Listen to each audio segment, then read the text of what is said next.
That's what she was saying. She's knocking doors. Yeah. Tanya's sign was there. I'm like, oh.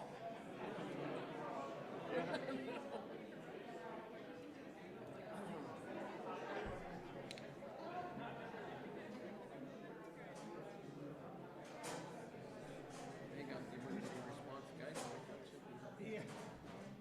Just in case we have a Now, I'll be folding this, give me that 30 seconds left, and then we're done. And the trap door opens, we fall into the shark. Hey, that's too much pressure. I have to verify that.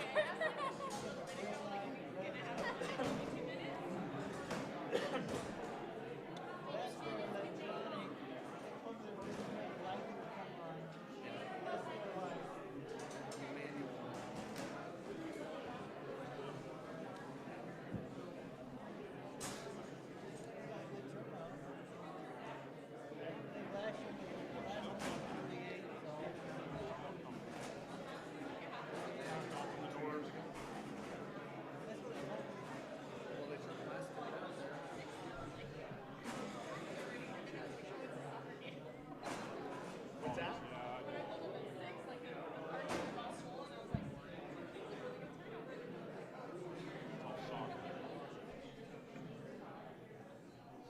Yeah, I pulled up and got an easy spot. I was pleased.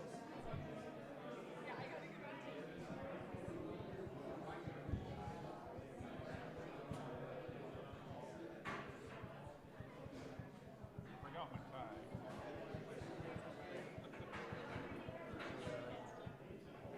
Space.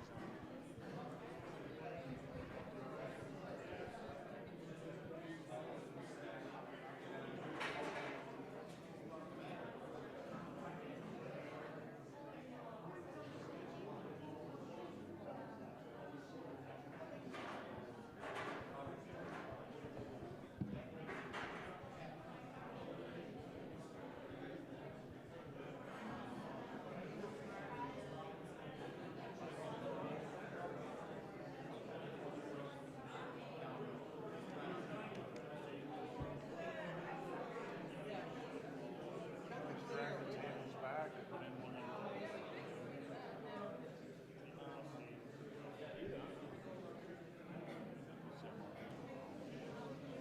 See if this one fills up. He wants to sit on the front row.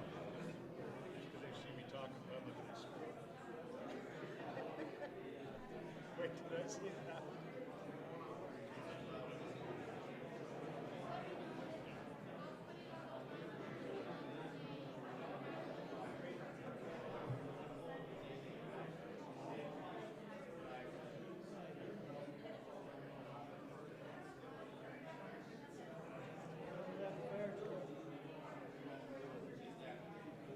Who's that dude standing up left of Royce?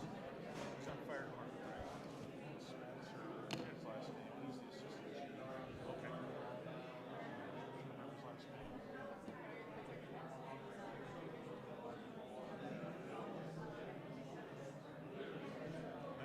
We were up there. Spencer something. Looking at this closet, we do this for shirt stuff. There's a balcony in it. And he was trying to fix something that was broke. I said, if you let me take it, very good. He looked at me like, We got a house on the golf course. Just down there, putting out flyers, make your neighbor. We like the open space. Well, he's probably heard that one.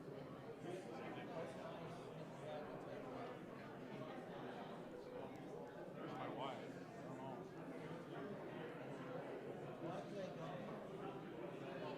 Sit over by the marriage life.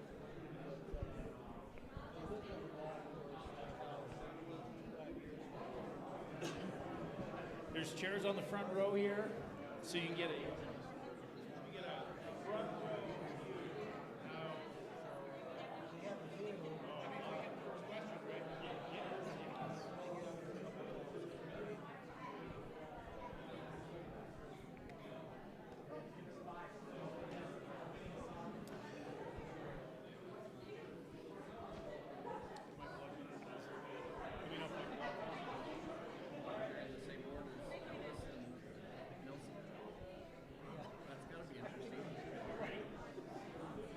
Okay, yeah, all right.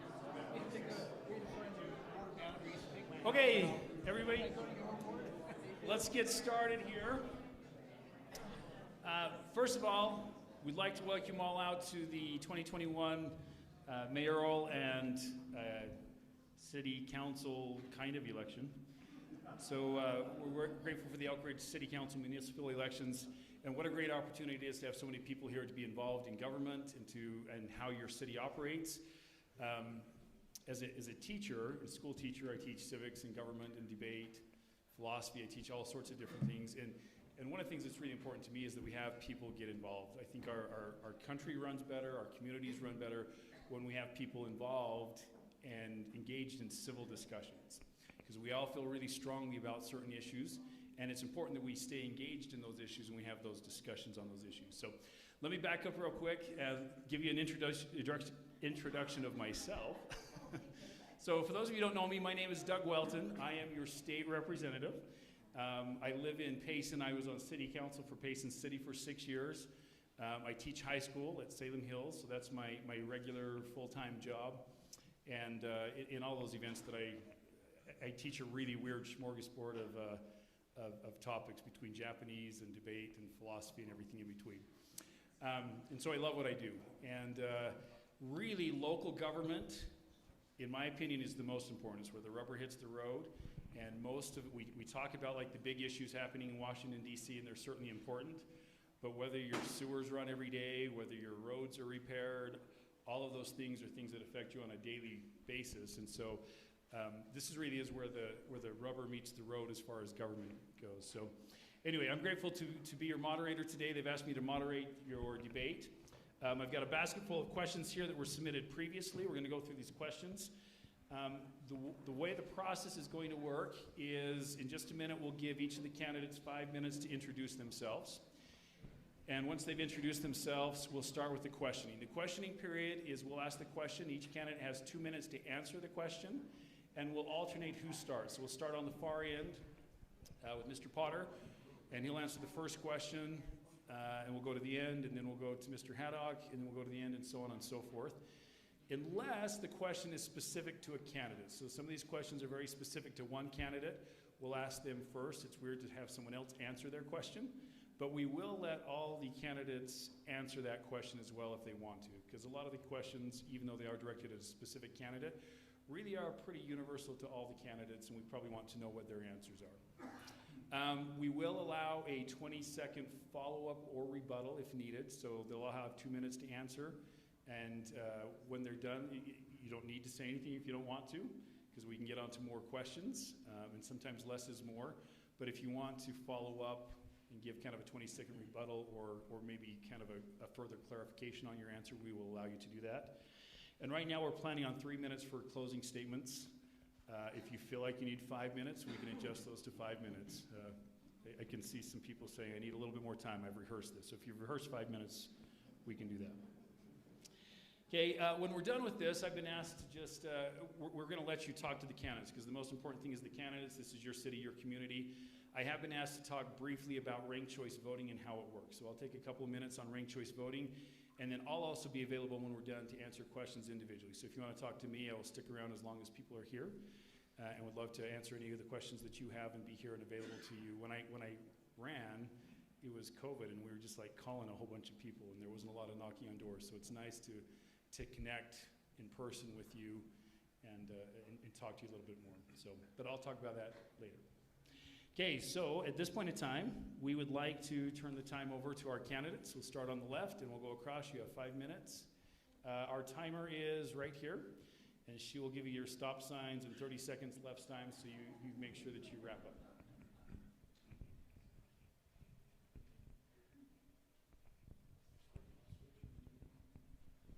Okay, ready to go? Let's go. Okay. Fellow residents of Elk Ridge, thank you for coming here tonight. Why should you vote for George Potter for mayor when there are 2 other fine candidates? Will you use your microphone, please? Leave it on? Yeah.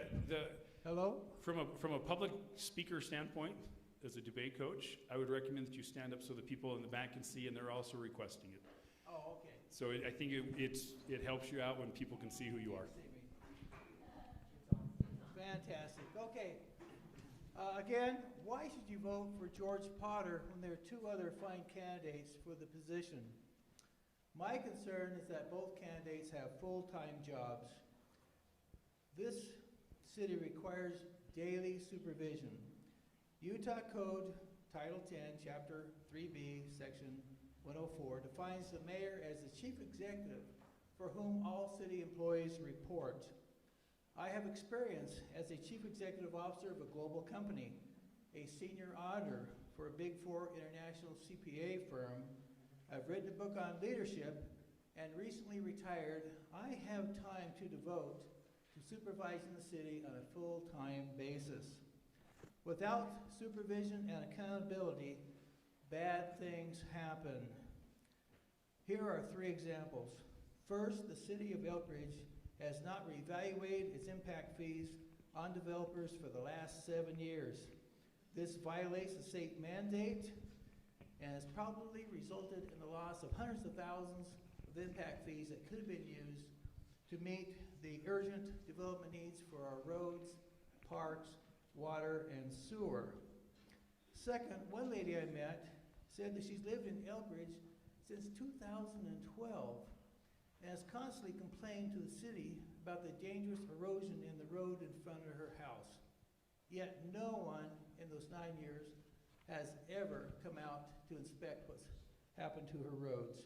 Third, 2 recent public works excavations have endangered young children and have exposed our city to lawsuits for negligence because the areas have not been properly secured. I am the candidate in this election who has brought up the key issues, such as inappropriately high water bills. Now I have a flyer here. If you want to know why your water bills are too high, take a look at this, and it also explains how we can fix the situation. Also, too low impact fees to developers at our cost. Dangerous roads that one resident reminded him of the streets of Tijuana, Mexico. And a planning commission that tends to support high-density housing. And inadequate parks with locked bathrooms and trails that are blocked off. If elected, I will continue to hear your voice and champion your cause. If I cannot fix your problem, I'll bring it up to the city council. I do not back down.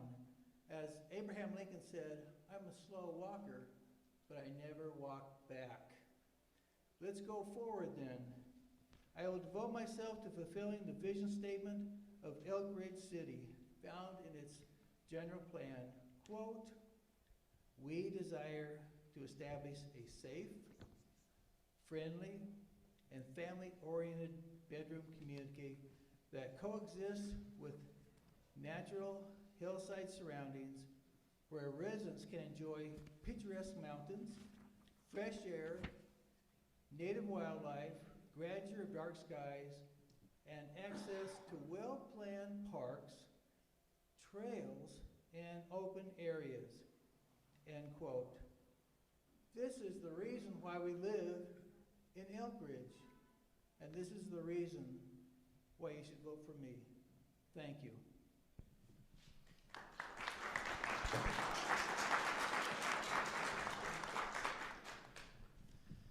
Thanks, George. This on? All right.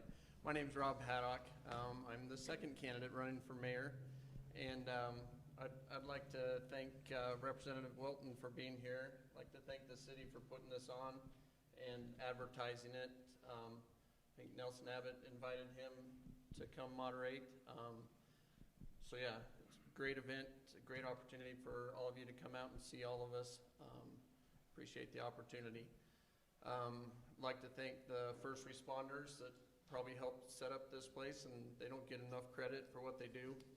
You know, probably cleared their trucks out, set up chairs, and yeah, I consider the people that plow our roads first responders as well. I think they do a great job. So why am I running for mayor? This has never been a ambition of mine. I'm running because I love the community. I think it's a beautiful area we all live in, and great people. So I've got out to meet you. Yeah, just amazed by the quality of people we have living here. Have five children. My wife. You guys want to stand up? Yeah, just stand up. There we go. There's my wife and my 3 youngest children. I've got Brooke, Jeffrey, and Melody. My 2 oldest are, well, my oldest is married and lives in Logan. And my oldest son's at work probably still. But yeah, great place to raise a family and have a family. So I guess it all boils down to, yeah, I think the city's priorities have been a little backwards. You know, from what I've observed, developers get the red carpet rolled out for them, and you know, if we complain or don't like it or have concerns, we're almost a nuisance. Yeah, I believe the people of the city should be at the top of the city's priorities. The city conducted a survey earlier this year. Do any of you guys remember taking that? Have you all seen the results? That's weird. So the results were presented to the city council, and that's as far as it got. You know, it'd be great if they would publish this. You know, why don't you think they want us to know what the results were? Could it be that it didn't match their priorities? You know, if I'm mayor, I'll publish those results. I'll make your priorities the city's priorities. I feel I'm the best qualified candidate in the race. If I didn't feel strongly about that, I wouldn't be running. This is out of my comfort zone. But I've had over 25 years of accounting experience. I graduated from BYU, and yeah, I do have a full-time job. I work at Sandvik in Spanish Fork. I work from 7 a.m. to 3:30 p.m. I guess I just need a full-time hobby too. I used to like to do things when I was younger, but I've lost some of my drive and ambition. So I need something to keep me out of trouble. So at Sandvik, I'm the controller where I prepare quarterly budgets. I compare those actual results to the budgeted numbers and have to explain any variances each month to management. Our budget's several times bigger than the budget of our city, and has a lot more moving parts, more employees, and more moving parts. But I'm constantly looking and trying to find and implement cost-saving measures. I'm running out of time. But I can provide that same service for the city. In prior jobs, I've managed up to 50 employees in prior positions. I'm the only candidate that has extensive experience and knowledge of excavation, building, and development. I feel that's something the city needs some serious help with right now. Thank you.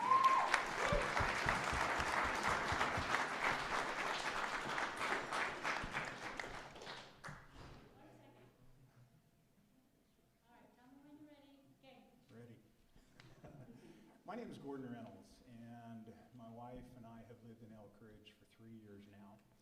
We moved here 3 months before the fire, so we hadn't even unpacked boxes, which was good because we took those boxes and just threw them back in the cart and got out of town. I actually stuck around and helped with security patrols and escorts. Remember, you had to be escorted back in and out. I will say I must live in a different Elk Ridge than these two gentlemen because I think Elk Ridge is a pretty good place. And I don't think it's broken. And to give you reasons why you should vote for me is my commitment to the city started before we moved here. I told my wife, before we even broke ground on our home, I said I want to be involved. We moved here from Lehigh. and I watched Lehigh, what happened out there, and I didn't want that to happen here. And so from the get-go, we got involved. We got involved with CERT and the fire situation, and then it was probably about 4 or 5 months after that, I found out that there was a seat come open on the Planning Commission. So I've been on the Planning Commission since 2019. And so 3 years there. Another thing you may or may not be aware of, do you remember the COVID cruise that happened where the classic cars drove? I organized that because I was hearing people saying, you know, we're going stir crazy, our kids need something. So I put that together and was able to pull that off on, I think we did it on a week's notice. And so I think my commitment to the city is evident. You know, I love living here. I came here in 1989 to a party at one of my BYU professors' homes, Ron Gonzalez. Some of you old timers may know him. And I was just enamored by the area then, and I've wanted to come here since, you know, in all honesty. I work with, well, obviously Planning Commission, since I have a seat on the commission, but I work with the council and with the mayor. Their priorities aren't messed up. They may not be doing everything as fast or in order of priority that you want, but these are good, hardworking, honest people that all do have day jobs, but give of their time and talents and their resources to do what's right by the city. Are they doing it perfect? No. Have I gotten sideways with some of them? Yes. Do I disagree with some of the things they do? Absolutely. Part of the reason I'm running for mayor is because I see there are things I can fix, and communication being one of them. I'm a people guy. I love to interact with people, and that is one of the things that I think I bring to the table, that if you think about it, 99% of the problems out there are communication based. And I really think that I can fix a lot of the problems in the city just by my plan for communication with the city, which is town hall meetings, and then getting out and visiting with people, and doing things to help you feel more involved with the process that goes on here. Giving opportunities to participate in, what would you call them, task forces, for example. If you see a problem, if your neighborhood's got drainage issues or something like that. So there's a lot of ways that we can do this together as a community, coming together collectively. And I think that's my strong suit. That's what I bring to the table. I work for Mountain Land Technical College as an administrator. The office of mayor in our form of government is an administrative office. And I am an administrator by day and would like to be your administrator by night and daytime when needed. I've talked to my campus president, who I've got his full support. I have a very flexible work schedule.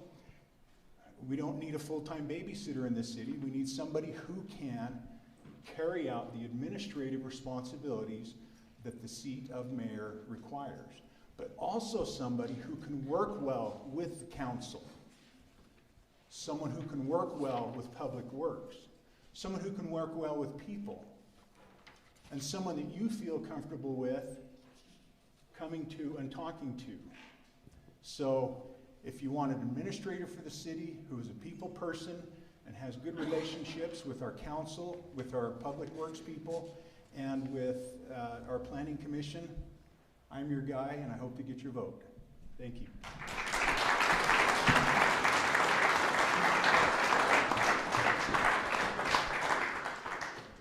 Now, I'm really out of my element.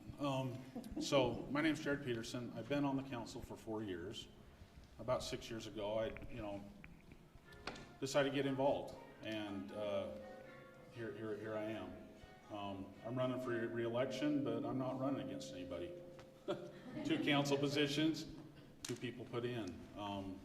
I've been told that some people said that they saw I was on the ballot and they decided not to put in. But anyway, so kind of echoing some things that have been said. As a city council, we do strongly believe that we need to do the best what's in the citizens' behalf, but you know, we are bound by some laws and regulations and stuff that way, and so it's trying to achieve that balance. And I've always felt that, like, I'm one that people can approach, they can talk to. Hopefully I'm not that scary. I love hearing the opinions. I mean, I get phone calls all the time. I love meeting people, and hearing the issues and trying to work through them. And I'll continue to do that. Me and my wife, we moved here 18 years ago, 19 years ago, I don't know, a long time ago. When we moved in, we were, I'd call it on the northern edge of the city. I think there was like 3 homes between us and the canal. And now I think if you threw a dart, it'd probably land right on our house if you're aiming for the middle of Elk Ridge. And a lot of growth, a lot of good people. I've met a lot of good people that have moved in. Really appreciate it. Anyways, that's me. I mean, if you know anything else, just give me a call. I'm around. Thanks.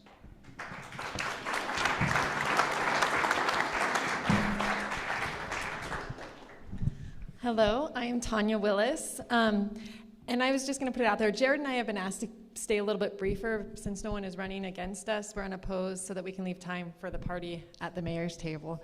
So if you're wondering why we're briefer, that's why.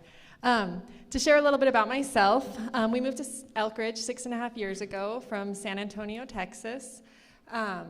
We loved Texas. If we weren't moving to such an amazing place as Elk Ridge, I don't know that we would have ever left. But we came to Utah and we're looking point of the mountain to Santaquin. We found Elk Ridge. We looked at a house here that was not anything we were looking for, and we thought, well, maybe we could just buy this so we could be in Elk Ridge. It's so gorgeous and amazing, and schools are small. It was everything we were looking for. And luckily, a house opened up right as we had 1 week to house shop out here. A house opened up, and we were able to come to Elk Ridge. I grew up in a small community like Elk Ridge. I grew up in Kodiak, Alaska. So the mountains, the greenery, all of that is very familiar and what I wanted to raise my kids with. And I wanted to help direct Elk Ridge as we continue to grow and work together as a community. I attended BYU and got my degree in business management from the Marriott School in business management and financial service, and I did my emphasis in real estate. So when it comes to talking about developers and all these things, that is what my degree was in, and I understand exactly what they're talking about. And kind of outside my comfort zone, I wasn't really looking to run for city council this year, but I'm the kind of person that when I see a need, I jump in and help, because I've found that complaining doesn't usually get anything done. And that's just the person I am. So as I look around the room, I notice that I recognize a lot of faces. I'm an active volunteer through PTAs or PTOs here, and through, you'll see me out coaching soccer. I cut that this season so that I would have time for the city council. But usually I coach 2 soccer teams every fall and spring. And 2 years ago at the Mount Loafer, it was brought to my attention that we were having some terrible bullying issues and racism issues. So instead of letting that fly in my community, I got in there and I ran a kindness club every week. I would have kids show up, and we would work on things to help promote kindness and unity in our schools. When the fire happened, the Red Cross closed their shelter, and there were moms with kids there every day with no place to go while they were waiting for other kids to get out of school and such. So I was the one that made the call to open up the day shelter at the church. And that first day, I'd picked up the food the night before, I'd opened up the building, I'd ran the shelter all day, and I stayed and was the last person there, and I had to scrub the toilets and mop the floors, because that's how I work. If there is a need, I will get the problem done. And I will bring that same dedication to the city. I will research things, I will make sure that we have adequately looked at problems from multiple positions. One of my strongest things is unity in this community, and I think that communication can greatly increase that. Making sure that what's happening in the city is communicated to the residents will be one of my top priorities, as long as I can make it happen, right? I hope you've seen, I've been very active on social media trying to push things out and information, because I feel that communication is a vital part of our community. And I hope that you will join me as we move forward and work together as a council and with one of these great men as our mayor, and make Elk Ridge a wonderful place that it is.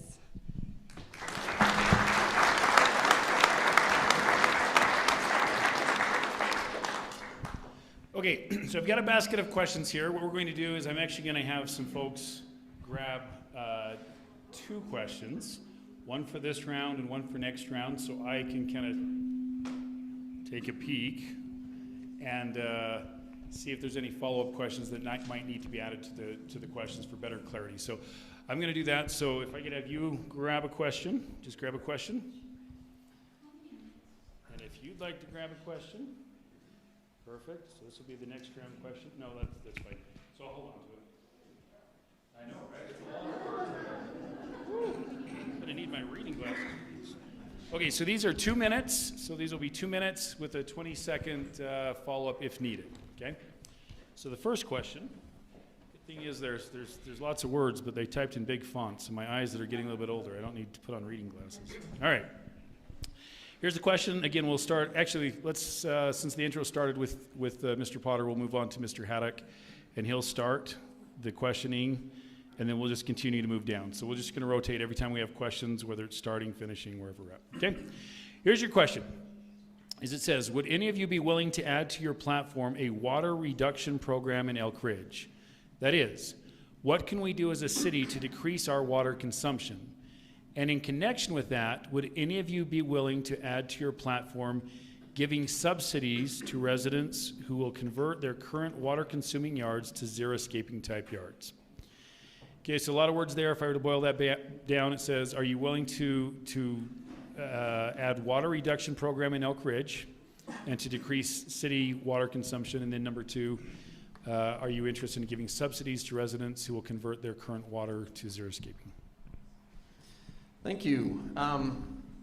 So water is a big topic, a huge concern, and I don't think, the true nature of our situation has been properly disclosed.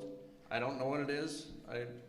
I'd like to be able to stand up here and tell you we're fine, we have no issues, but I don't know. I think it'd be great if we could monitor it, if we could have real-time monitoring. Obviously we have limited resources. Obviously this year has been a terrible drought. If we have several of those strung together, what does that mean? I've talked to a lot of people and they've said, the city's telling us to limit our water use, yet we're planning more houses and being approved, willy-nilly. So what's your answer? Do we have a problem? Is there limited water? Should we be worried? Or should we just keep developing? My opinion is we need real answers. I haven't been able to find those on the city website. I've talked to several people that are down lower that are on private wells, and several of those wells have failed. So I know when we put our big well in down the hill, it's drawing, the aquifer's lowering, or it's an issue. So I guess I better get on to the rest of the question. Would I be willing to offer subsidies? Not until I have real answers. I'm not a big fan of subsidies. I want the lowest fees and taxes possible for all of us. I feel that's my duty. And so no, I wouldn't be willing to that. I would be willing, I think it'd be a great idea to build out a park, maybe 3 or 4 acres in dryscaping. Label plants, label materials, let people see what it could be done and encourage them to do it. But I don't think the city should be mandating that. Thank you.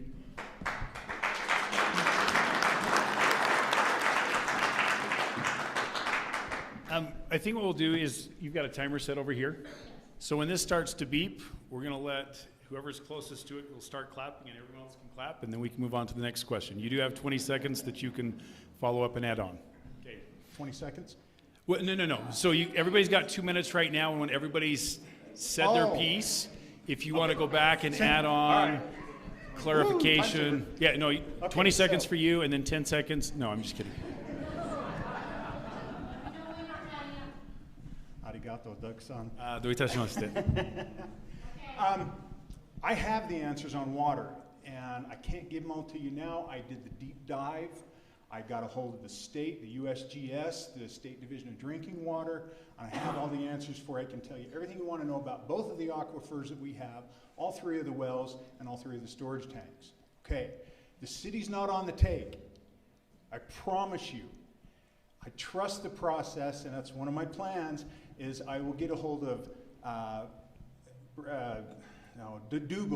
Mark Dougal, our, what is he? He's our... John Dougal, State Auditor. Thank you. The state, I'm sorry, I'm going blank. The state auditor. And I will have him review our audit that has been done already so that everybody can rest easy. The city is not on the take for water fees, okay? And so what I would like to do, though, is have you, if you want to know what our water situation is, feel free to call me. Come look at my backyard. Our water bill last month for August, $60, okay? We have xeriscaped in our backyard. We don't have any grass back there. There's a little patch that will go in when it's a little bit cooler, but we're just drip lines and plants.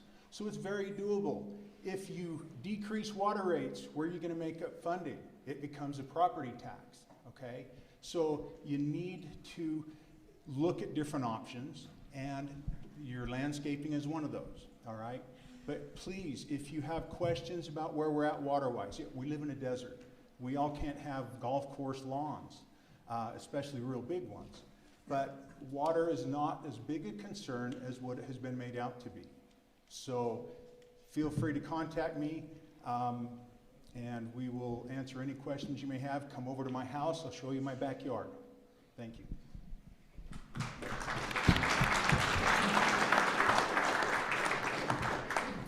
We'll give the council members a chance to answer as well, too. There are a few questions that are specific just to mayoral candidates that we will exclude them from, but this is one that I think applies to them as well. So it's my turn? Okay. All right. Yeah, echo a little bit of what Gordon has. The city's really good for water. There's state auditing, there's engineering, we have third-party engineers, we have everything looking to that. To say that development is taking away from that resource, it's helping use it, but also with the impact fees and stuff, it helps to fund the expansion of it. As far as the sourcing of the water, right now the city's fully redundant. We could have a well go down, we still have enough water. There's 3 wells. There is some needs for some tanks as growth goes up the hill to add pressure for up the hill. Anyway, that's kind of long and short of how water is in the city. If you have any more questions, come find me. As far as people reducing water, I'm all for it. I mean, if somebody, if the bill's too high or whatever, the less you use, the less it'll be. I mean, if you want to know the difference between how much water you use on your landscape versus how much you don't, just compare December's bill to July's bill, right? Because hopefully you're not watering in December on your lawn. As far as subsidies, I'm not a big fan of programs that will take from some to allow others,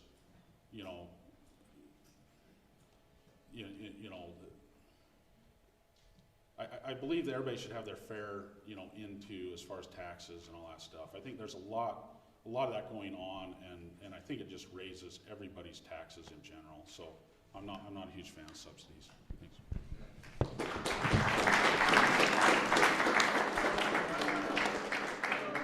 We're on the end here. Okay.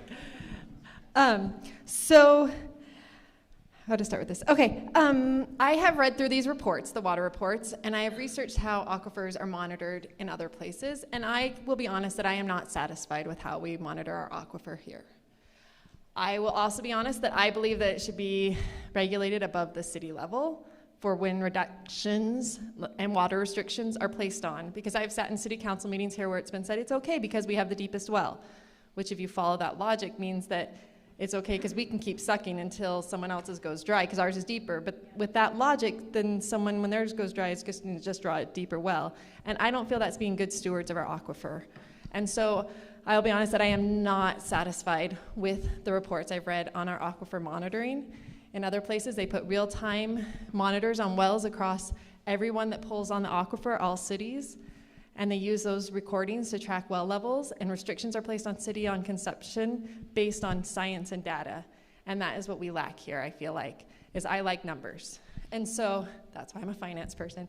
And so that's what I would like to see happen on our aquifer, but I believe it needs to be done above the city level, and I will continue to reach out and push for that, because I believe we do need to monitor our water before we go with and somebody starts running out, because the deeper well sucking it dry is not a method I'm comfortable with. I believe water reduction in landscaping is great. I don't believe in subsidizing it. And so, based on the same thing you've heard from them, it's using our taxpayer dollars, and our city does not have very many revenue generating things. We don't have commercial districts that bring in revenue into our city, so we don't have a lot of room in our budget for things like subsidies and such. So thank you. Thank you. Thank you. I guarantee you that the city is milking the water resource fund to supply revenues for the general operating funds of the city. When a city provides utilities for its residents, the state of Utah requires that it do so on a break-even method. That is, revenues should equal expenses with a 4% allowance that can be transferred from the water fund to the general operating funds. Salem's budget allows for a transfer of only $40,000 from its water fund to its general fund. Elk Ridge water revenues exceeded expenses by 42%, with the city's budget transferring a whopping $337,000 from the water fund to the general fund through an expense called administrative charge.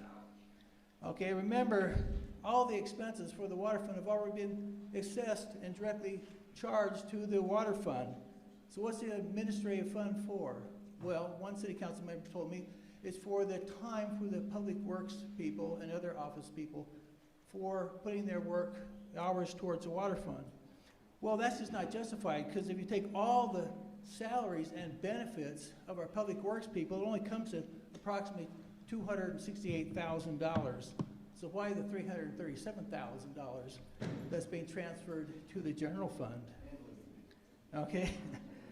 Now, Salem's total salaries for people who work on their water services is only $210,000, and their service is much larger than ours. So what is the justification for that whopping bill? And the 28% higher this year than was last year. They're going to work 28% more this year than they did last year.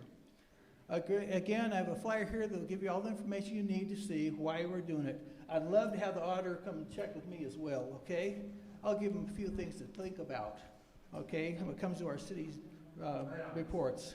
Okay, now, again, the flyer has 5 reasons for why we can reduce our water fund.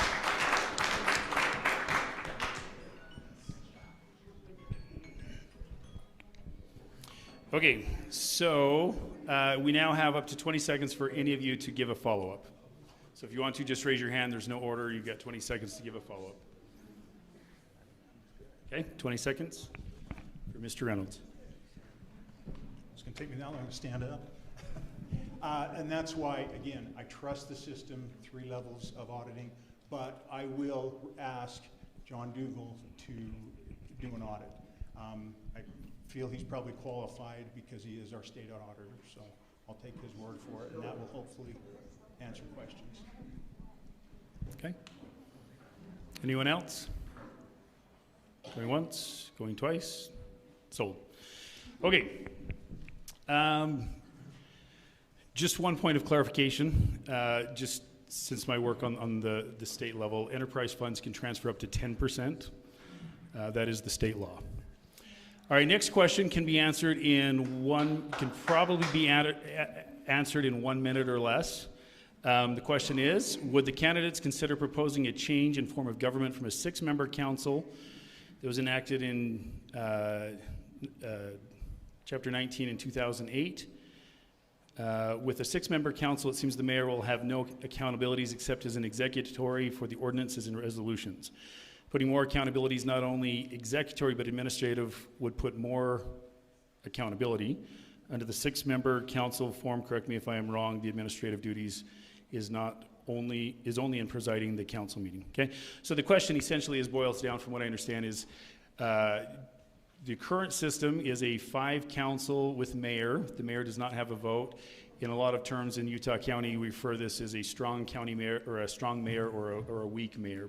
Most cities under 100,000 people have a form very similar to what Elk Ridge has. The question is, are you interested in changing the form of government right now to give the mayor a stronger voice and more accountability? 2 minutes. Sorry, I think the they can lights do it are in on, one. but I'm at home. Now, I would be against changing to a 6-council system because I don't like putting too much power in a single seat. I think the way it's set up now is very good, wherein the power lies with the council. The council takes direct input from citizens. The mayor, the only time he gets a vote is if it's a tiebreaker in the event that a council member is not there.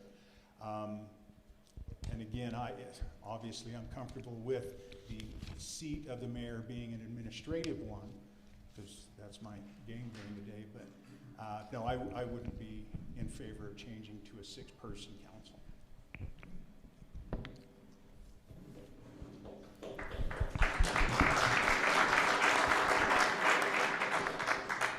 I also feel the same way. I believe that, you set up government where there's, separate things going on. The city council, right now, they're the legislative body. They focus on the codes, ordinances, the budget, that sort of thing. And I just feel like, having the mayor in there would add too much power to that seat. Also, he's going to be too busy dealing with administrative things. And I like the separation there, good checks and balances there.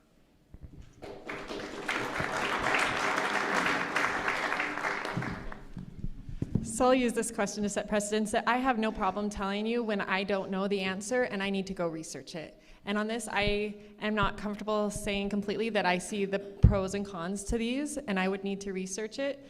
With that being said, then I would support the current method until I could research it and find that there was a greater pro to the 6-person council.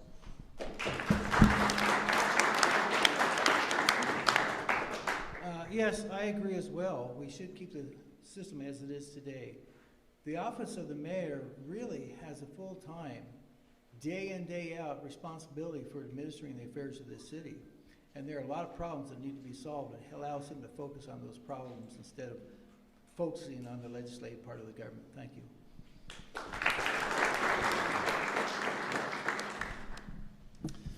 Yeah, that's a question I've never considered. I'm in Tanya's court on this one as well.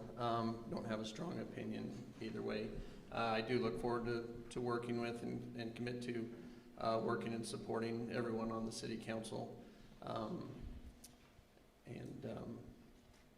Yeah, so I don't have a good answer. Thank you.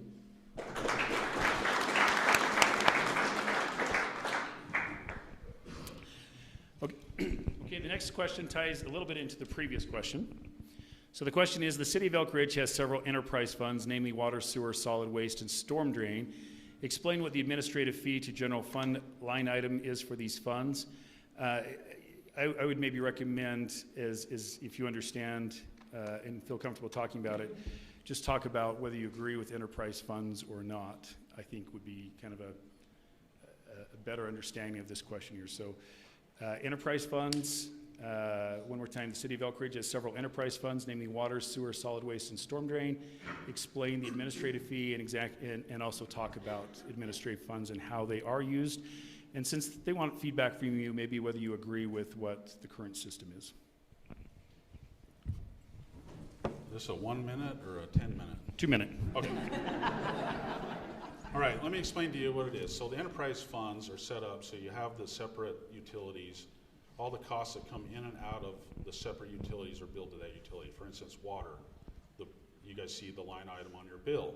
That's how the money goes in. The cost, when they're expelled through the water, that comes back out.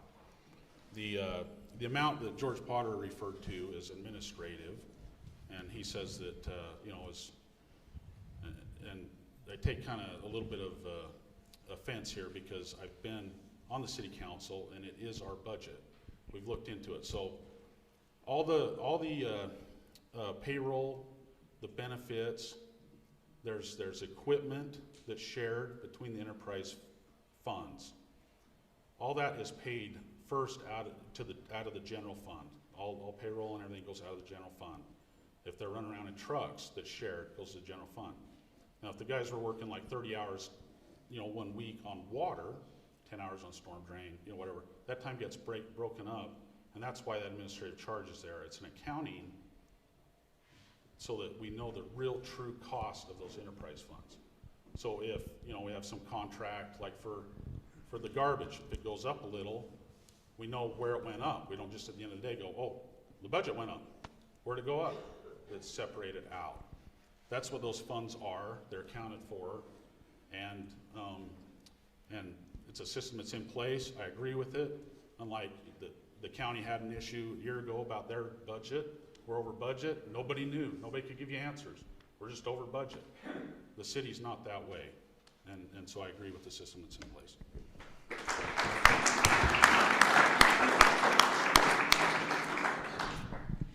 Okay, so I want to start this by talking about, it comes back to city expenses and how we're going to cover them. So our city, if you've lived here and gone through the budgets, there is not a lot of excessive spending. Our city is very frugal. You can go through the budgets. We're not wasting money. Okay, so our expenses have to be covered. Okay, and so it's either through taxes or through these enterprise funds. So there was a bill in 2017 to make this illegal, what's happening here. Guess what? People went crazy. It was House Bill 164, right? Because every city in Utah does this, okay? And so the bill was changed drastically, and there were things set for transparency. The former state attorney general sent at least 2 letters to cities telling them if they do this, they need to be more transparent, okay? So the costs need to be covered, whether it's through taxes or through these enterprise funds. And so if we lower water rates and reduce what's in our enterprise funds and transfers, then we have to increase taxes. I call it the green lawn tax, okay? Does it feel like backdoor taxation? Maybe. It's the green lawn tax. I have a big green lawn, and I know that I am going to pay ridiculous amounts for water in the summer. My husband's always like, why didn't we move in across the street in Salem? We pay so much less, right? And so it's a green lawn tax. But those costs have to be covered somewhere. And I always think that people that don't want to participate in this tax can go into the zero-scaping and stuff. And so it gives some people control of how much of this tax they pay. And that's my take on it.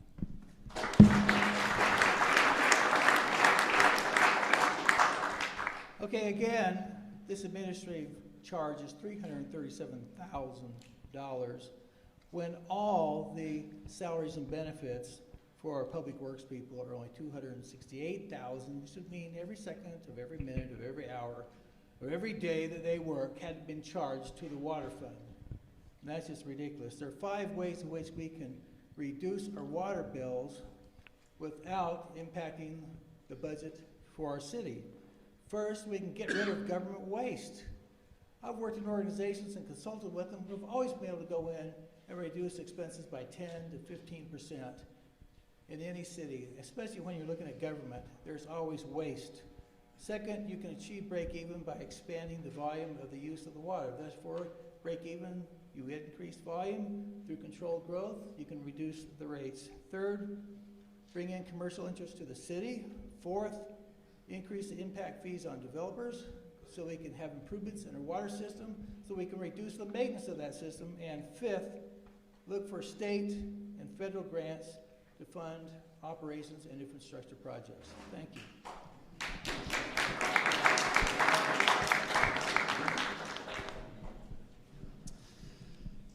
Is this going to change anybody's vote, how fund accounting works?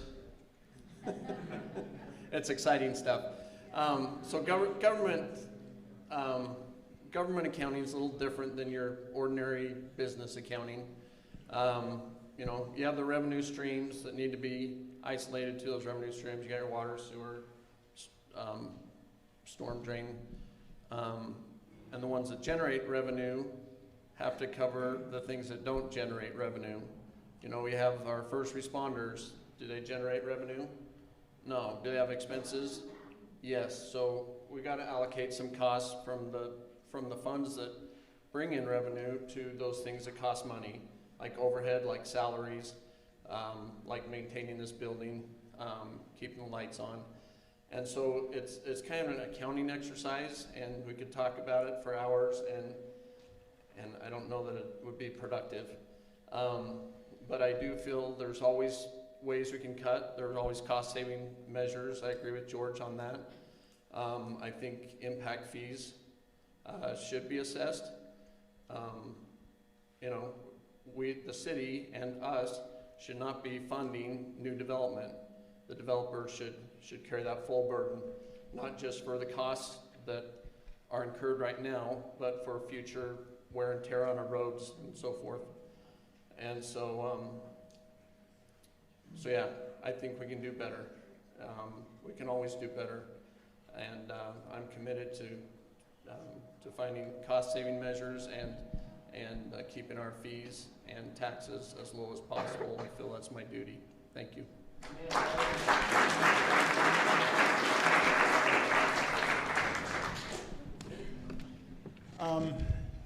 As Tanya mentioned, you know, every city in Utah does the enterprise fund situation, and that's again, and as Rob mentions, you know, you like BYU football, that generates all the funds, but if you still want girls track, guess what? Football helps pay for track because it doesn't generate any funding.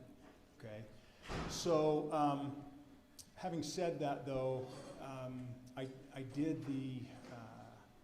looked at our city planner, Shay Stark, and looked at some numbers on water, because that seems to be the hot topic when it comes to these enterprise funds. And it said that an average family monthly for household usage uses 6,000 gallons of water. But when you take into account that same family in the summertime, when you're talking watering lawns and gardens and that sort of stuff, there's 34,000 gallons used for yard maintenance. So you can see where all that usage goes. And water is one situation where you can basically control how much you're paying out of pocket by your usage. You know, it comes back to xeriscaping, or just, you know, cutting back. If you drive by my front yard, you'll see the lawn's a nice shade of yellow-green, because we, per the mayor's request, cut back to 2 days a week, clear back in August. And it's not because we're running out of water, it's because statewide we live in a desert. You know, it's not like, you know, you're going to turn your tap on and it's just going to get dust out of there. So, but for lack of finding a better way to fund the city, the enterprise fund situation seems to work. And one thing Jared did forget to mention was that we get our slice of the pie from the state a month before our budgets are already due. And so they have got to put those budgets together before they even know the allocation they're getting from the state. So there is a little bit of guesswork, but they go off the numbers.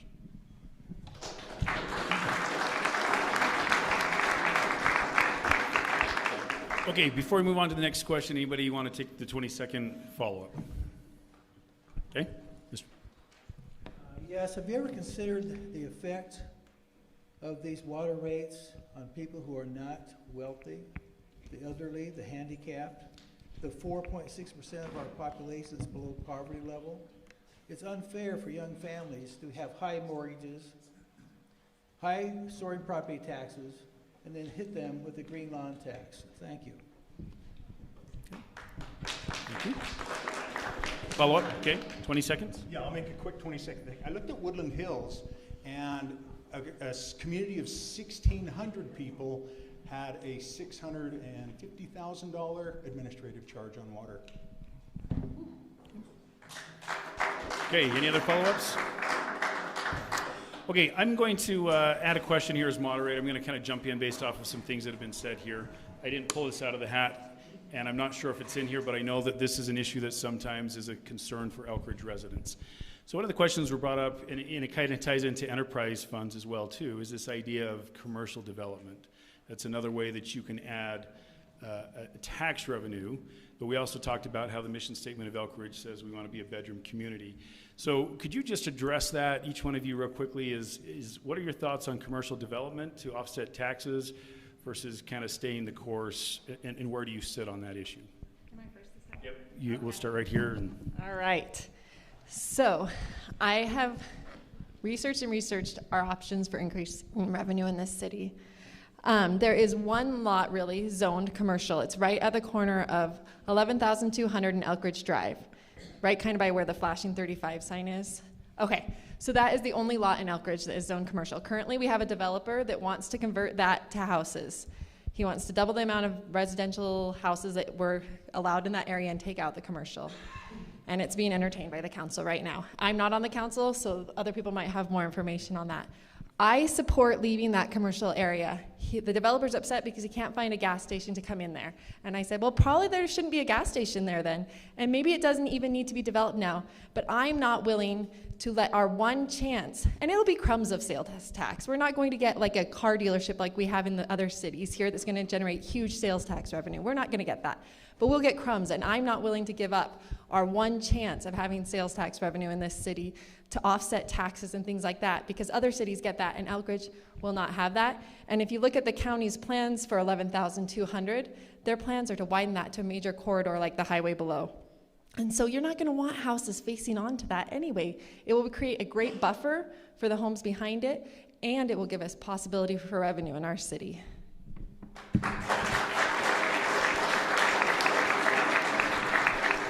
Well done, Tanya. I agree with that. You just keep those 10 acres as they should be, commercial. I've worked with Chamber of Commerce's. Why isn't there a mayor going out lobbying industry to come in here? A clean industry where we can bring in employees, we can bring in tax revenues. You look at Eagle Mountain. They're going to be getting $15 million in property taxes from Facebook and Tyson Foods. Why can't we do something on a much smaller scale, of course? We don't need a gas station. Let's bring in something that we can really tax. Thank you.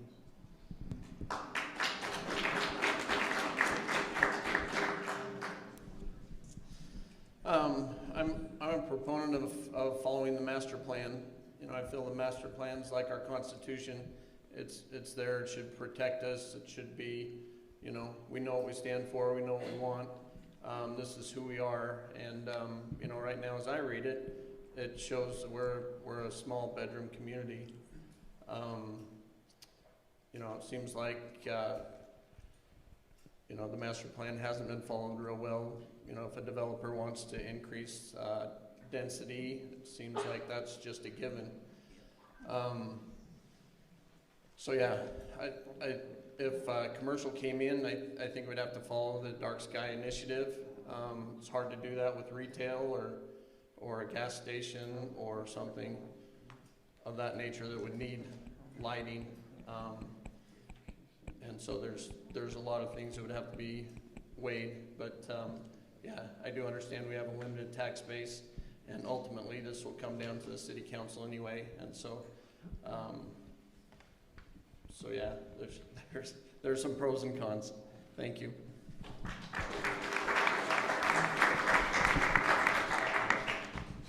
I've had the opportunity to discuss this with the Planning Commission and make recommendations to the council. And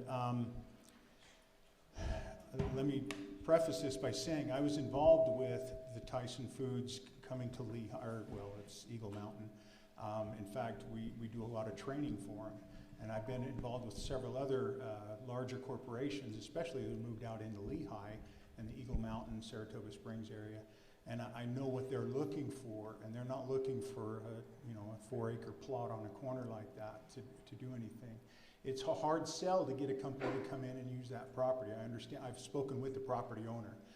I don't have a dog in the fight either way, but I will tell you, as I've been out campaigning and knocking along Skyhawk and the other streets that run to the north there, the residents there don't want it. But this is a perfect example of, so in my plan, a task force. Get a task force together that includes a city council member, a planning commission member, some citizens, some that live around there, some that don't live around there, so that you can get an even feel of what the residents of the whole city want. So that would be my thought, would be to let's get a task force on it, let's get some final recommendations, bring that to planning commission. Planning commission will look at it with zoning in mind, with future development in mind, and then planning commission would make a recommendation to council, and then council can make a decision based upon that input, and then input from you as citizens.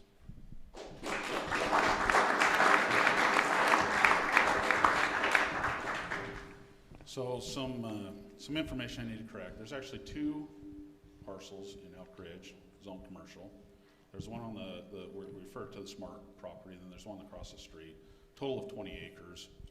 There has been proposals on the smart property to have the commercial disappear. I don't know that's going to happen.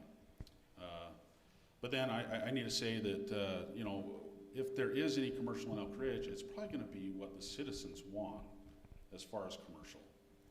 And because being a bedroom or kind of a community that is kind of a dead end, there's no thoroughfares going through or whatever,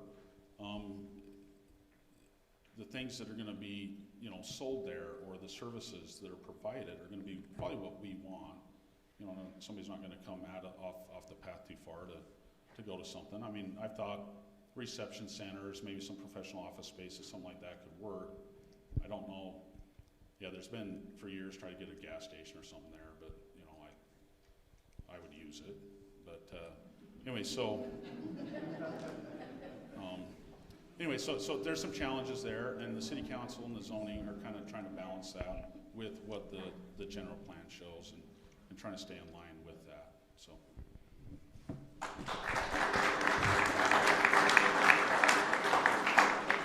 Okay, thank you. Any follow-up questions or responses? Okay. Next question. And we'll start down here. I believe it's Mr. Potter's turn, right? Okay. If other entities are holding up Elk Ridge with egress, i.e. Salem City, the county, UDOT, how would you address solving those challenges that lay outside of city control? And you could probably expand this beyond just egress and talk about just when you have conflict with neighboring communities as you're trying to develop your city. Okay. Again, Elk Ridge is a bedroom community, and we depend on our neighboring cities for essential services for us. So we need to cooperate with our other municipalities to work out things that will support each of our communities. For example, we could, if we could get the mayors to work together, perhaps bring in a nature trail all the way from Spanish Fork all the way down to Santa Quin. But it takes cooperation. We haven't had that in the past with the different communities. So the ingress issue, for example, you know, how do we go from our community down to the freeway? I've already talked with our Lieutenant Governor Henderson and the State Senator Jeff Burton about this issue. Okay, and they promised me that we'll have a traffic light down on the corner of Elk Ridge Drive and Highway 198 by the end of September 2021. I think that gives them about 4 more hours, okay? Nelson Abbott, our councilman, has been really active in working on this issue. And he has said to me that they're saying that there's going to be a temporary light in there in November. I think he also said, don't hold your breath, but he's working on that, and I appreciate his work on that effort. So the idea here is we need to synergize, work with our fellow neighbors, neighboring mayors, also the county, the state and federal organizations and departments to bring in funding and bring in essential services. We need each other here. We do not need to fight and have egos involved. Thank you very much.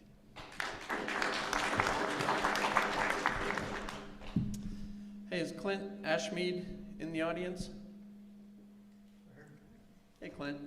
So Clint's trying to start up a community coalition. I'm not trying to take credit for it. It's his thing, and I think he's presented it to the current city council and to the mayor and to us candidates, and I think it's a great idea. So if you're looking for a way to be involved in the community, go see Clint. I think it'd be great to give the people a better voice. I would support him as mayor, and to tackle some of these issues.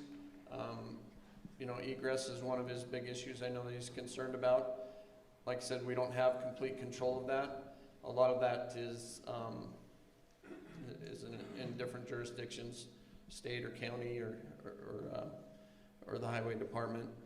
And so we need coordination, we need people that can research it, we need, if we could just tap a fraction of the intellectual knowledge and talent we have in this community, we could transform this city really quick. So I'd encourage you to get with Clint and offer you his support and talk to him a little bit more about what could be done. But I think that would be a great solution, great support, and something that would benefit the community for a long time. So egress is just a fancy word for saying an evacuation route. I know after the fire, it's been just over 3 years. It's great to look up at the hills and see fall colors instead of charred blackness. And many of us were evacuated from our homes, and so after that, we really should look at egress in a whole different light.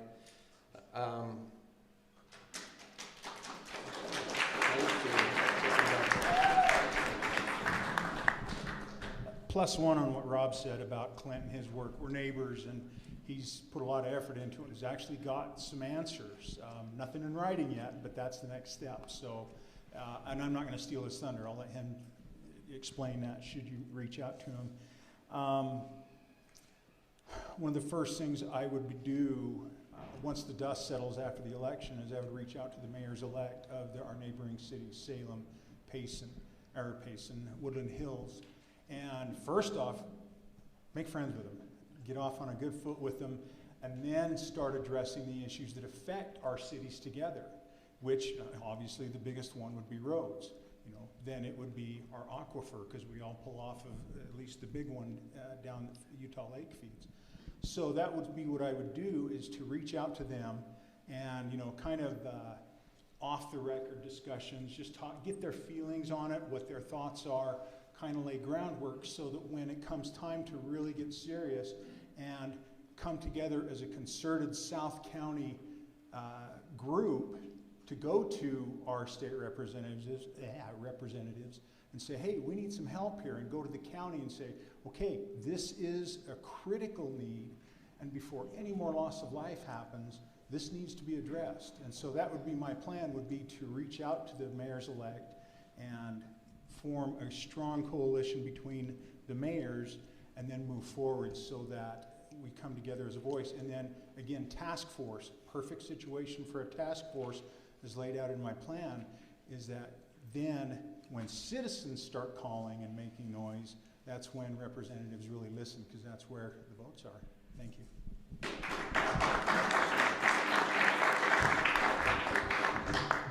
So when we talk about egress, we have a project that's being funded by the county, a little bit by UDOT, improves Elk Ridge Drive, and essentially goes out to just east of the Benjamin exit.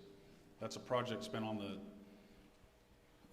list forever, but it's been fully engineered, and I believe it's been fully funded. They do have one property owner down between State Street and Benjamin that is holding things up, so they've decided to delay the project. Now, when Tom Sakovich was elected to the commission, between the time he was elected and sworn in, he came up and visited with members of the city, the mayor, myself, Royce, and a few others, and he asked the question, what can the county do for Elk Ridge? And I I basically said, get Elk Ridge Drive finished. Get us access. It's out of our hands, it's out of our city, but it's something you guys can do. And I've been in emails with him, and I get upset when he keeps stalling the project and stuff. But I'm going to turn the question into an action item for everybody here. If you guys can just go home, email all the county commissioners, and express the need to get that project done, it would help us a lot. I believe it's something that the squeaky wheel will get greased on this one. So I'm just going to throw that out there, and that's my egress answer for the day.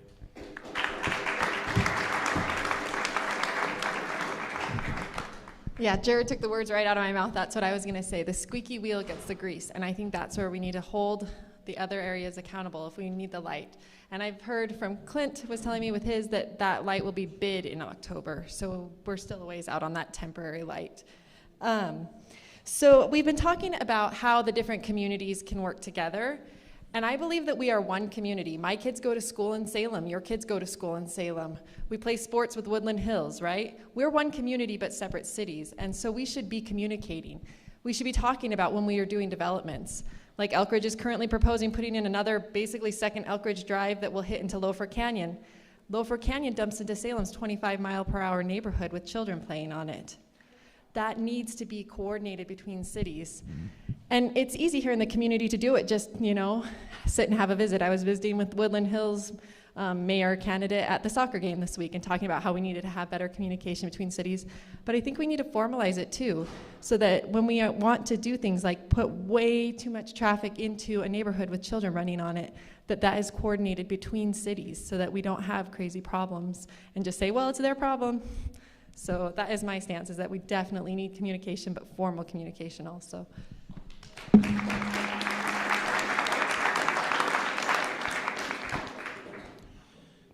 Just procedurally, we're just going to go on to the next question. If you ever want to take your 20 seconds, just raise your hand. And so we won't stop after questioning from here on out. But if you want to follow up, make sure you raise your hand. Okay, the next question is, and this was kind of touched on earlier, it says, would you support a proposed community coalition that would help with challenges and issues the city has, which would be much like Woodland Hills Transparency Committee? And if you don't know what Woodland Hills Transparency Committee is, neither do I. But it sounds like just some sort of public communication type effort is what I'm gathering.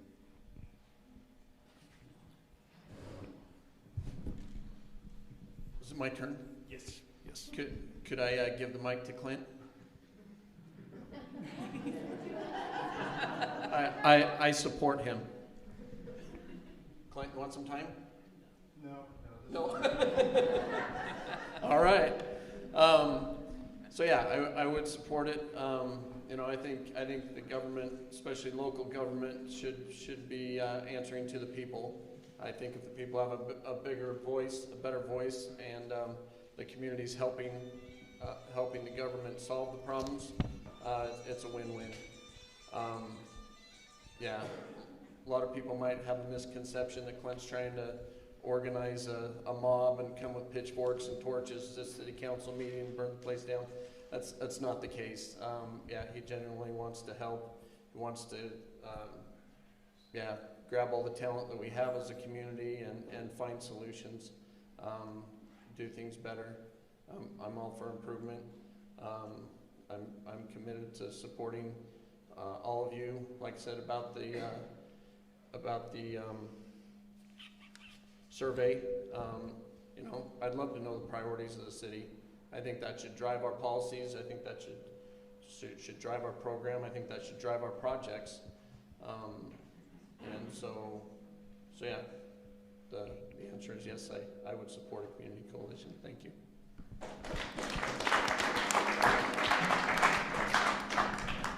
Again, +1 on supporting the coalition. And again, if you look at my plan, the task forces. So both of those would coincide.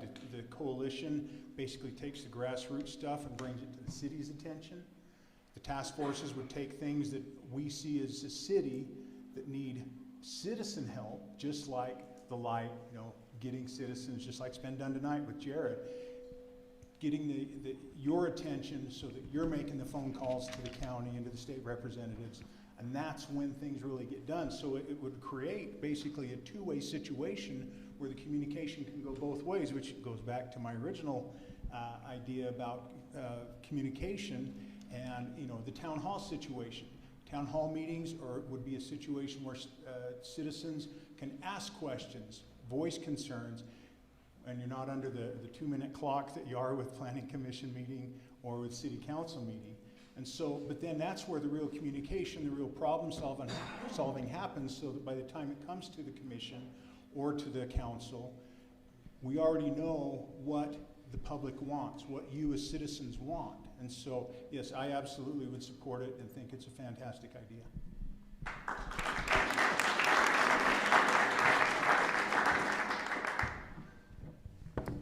I support it also. I've been saying for quite a while, we need more involvement from the citizens. Our city council meetings are pretty sparse on attendance. How are we, as elected officials, supposed to find out what the issues are with the city if nobody shows up to express those? I mean, we get phone calls, we get emails. That's how we find out lately. I'd love to have something like that. I've been talking to Clint a little bit about, you know, what he's trying to put together there. I'm all for it. I think it'd be a great avenue to help educate on both sides, right? It gives the citizens a voice. You know, a reason for them to come to meetings would be to, you know, communicate. Kind of something maybe a little more informal where, you know, they're asking a city council member and they say, you know, that's really not my specialty. You know, go talk to that city council member and get them in the right direction where they can get the answers they want. Also, like tonight, I've encouraged all you guys to, you know, talk to your, you know, the county commissioners and stuff on an issue. It'd be a great way to, you know, kind of two-way that. Get a lot of citizens involved, just to make our voices bigger. So yeah, I'm all for it. So I also met with Clint at the playground because I'm a mom, and so I'm always willing to meet, but sometimes, you know, you just have to work with real life. I am for anything that improves communication between the residents and the city, because I feel like that's where a lot of the frustration and perception of problems happens, is just that there was not enough communication. And so I support anything that would get more citizens involved and more people communicating back and forth on the two-way street.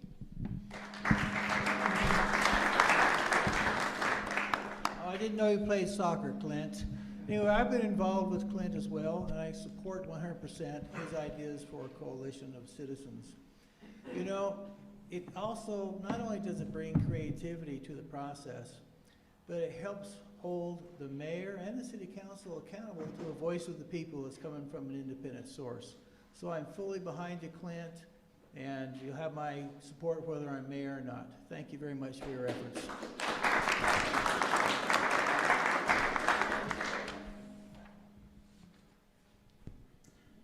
Okay, the next question is for the three mayoral candidates only. So the question is, for those running for mayor, how would you describe your managerial style? So I had the privilege of going to Deloitte University in Texas, and I spent a week there. And it was called Courageous Principles, and it was for educators, and principles wasn't the principles you live by, it was about school principles.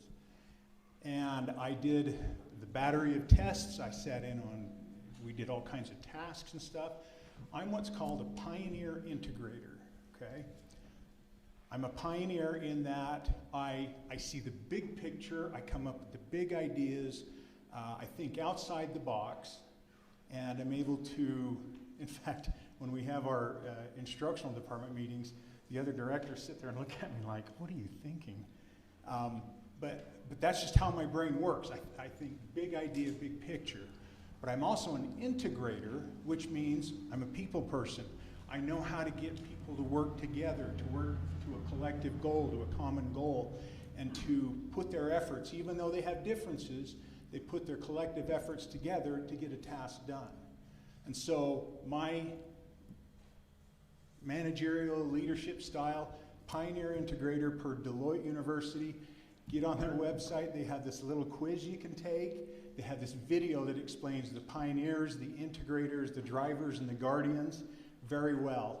And that's how I learned it, and it's been huge knowing that, having that tool in my belt as I've worked with people, as I've worked on projects, as I've written grants. I've pulled in almost $6 million worth of grants and donations into our school. And that's, you know, just another thing that I bring to the table, but sorry, that was a tangent.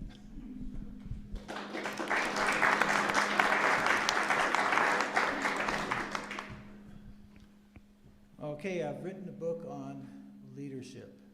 I understand leadership very well, and how to collaborate with people, how to build teams, how to get the best out of people, to do the right thing the first time, to be proactive, to work with the community. There's another element of leadership I think is very important that I emphasize in my works, and that is high ethical standards. Be straightforward, be honest, be authentic, and be kind. Thank you.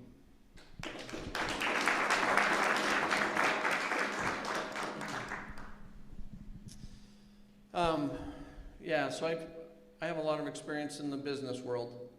You know, I've managed companies, I've managed employees. I know how things work in the real world. You know, I do things efficiently. I do them on schedule. I do them on budget. And so I bring real world experience. I know how things should be run efficiently. We have projects all over the city that aren't being completed. We have the city salt shed, I guess is what you want to call it. You know, that got started in February. It should have been completed at the end of May. It doesn't even have trusses on it. You know, that's unacceptable in anybody's world, and we deserve better.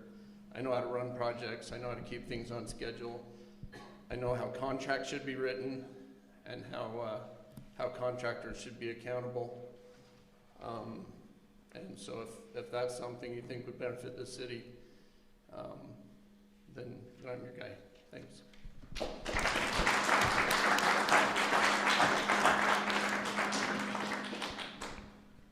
Okay, next question.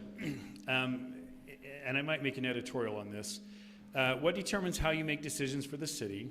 In other words, would you base your decisions on what you believe the people of Elk Ridge City want, or would you base your decisions on constitutional principles? I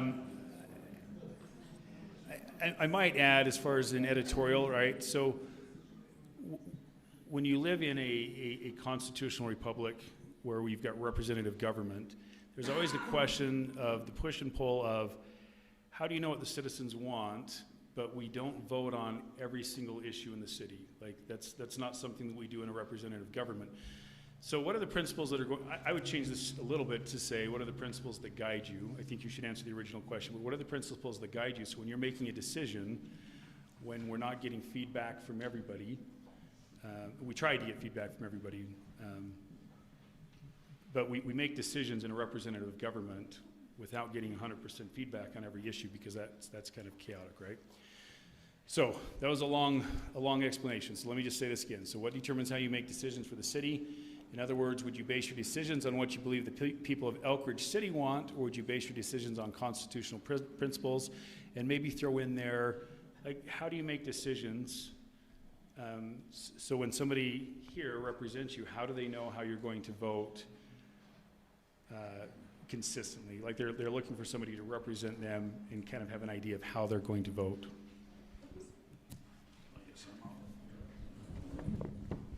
Long question. Yes. Okay, so, and I've stated this before. So, as a legislator or city council member, when something comes before us or we're asked to write some code, you know, I strongly believe in people's rights, property rights. I believe in, you know, if it's a public safety item, you know, needs to be addressed. If it feels kind of HOA, kind of like it's squeezing you a little bit, my record has shown that I vote that down or I try to rewrite that code. I believe that the city shouldn't be the negotiator between neighbors, such as, you know, I have a neighbor that, you know, playing his radio too loud, or his kid's playing his radio too loud at 10:30 at night. I believe citizens should first talk to the neighbor, not try to make the city, not to make the city the police, right? I think that private negotiation will go better than, you know, just sending the cops over.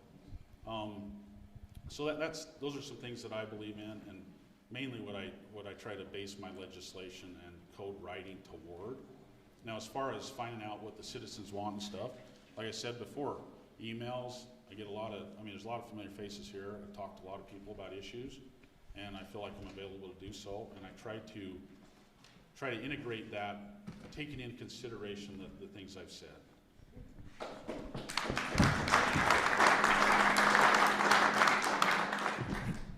Okay, so if you want to know how I think and solve problems and would vote, is I am a very analytical person, right? I like to see numbers, I like to see facts. I feel like our city has grown to the size where we can't just trust our gut when we make decisions. We need to do the research.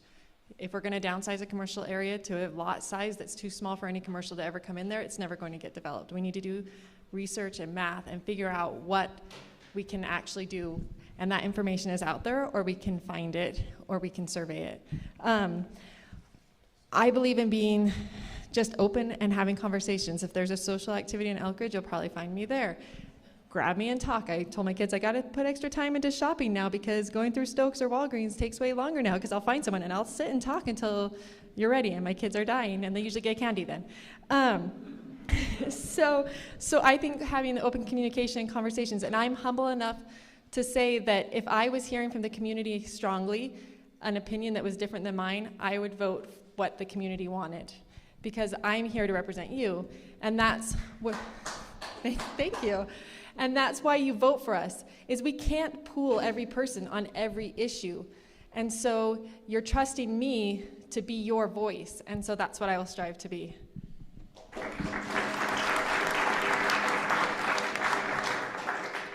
Well, fortunately, we don't live in the People's Republic of China. But if we're going to hear the voice of the people, we need to listen. And that's what I do. I listen to the people before I make any decision.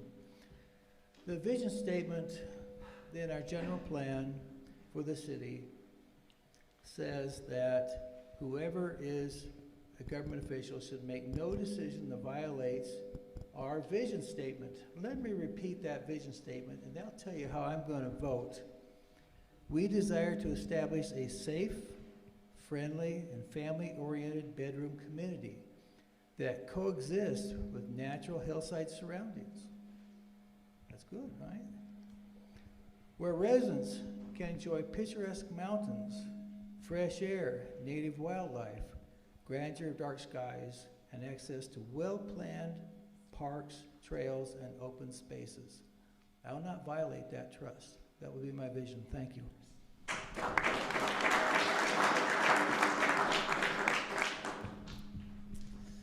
Yep, well said, George. Yeah, I think we should live by the vision and the city plan, and not every whim that a developer has when they come to town. Yeah, I would definitely listen to the people. Not to beat a dead horse, but it'd be great to have the results of that survey. I think that would reveal quite a bit about how the city feels and what its values are, and where our priorities should be. Thank you.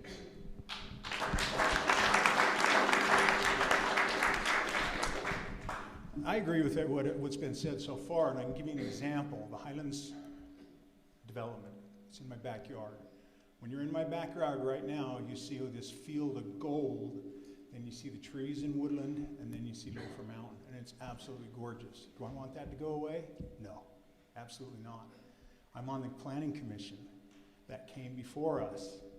Did I want to vote no, say absolutely not, they can't develop it? No, I cannot infringe upon the property owner's right. I know the property owner, I've spoken with him on several occasions.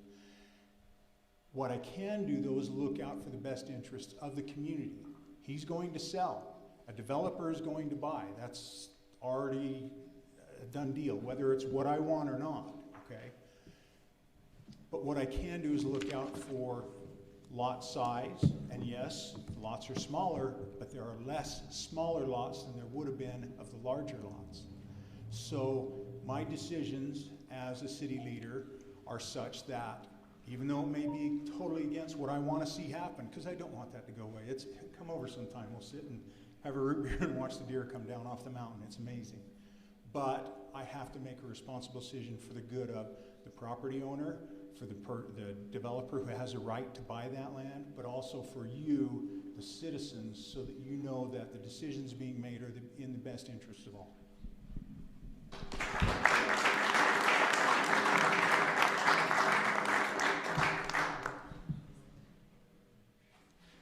Okay, yes, follow up? Yeah, I really don't think as a mayor that I would be too concerned about the needs and the rights of the developers. I think first about the rights and the needs of our city. Thank you.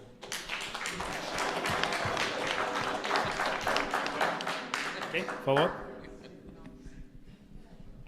Again, though, you cannot infringe upon a property owner's rights.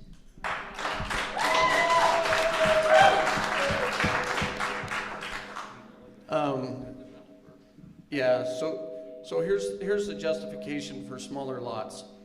The Highlands, let me just use an example. I don't have exact figures. But the Highlands, let's say it's a 40-acre piece. It's the master plan gives a zoning. Well, there's a major gas line going through there, and there's a hillside.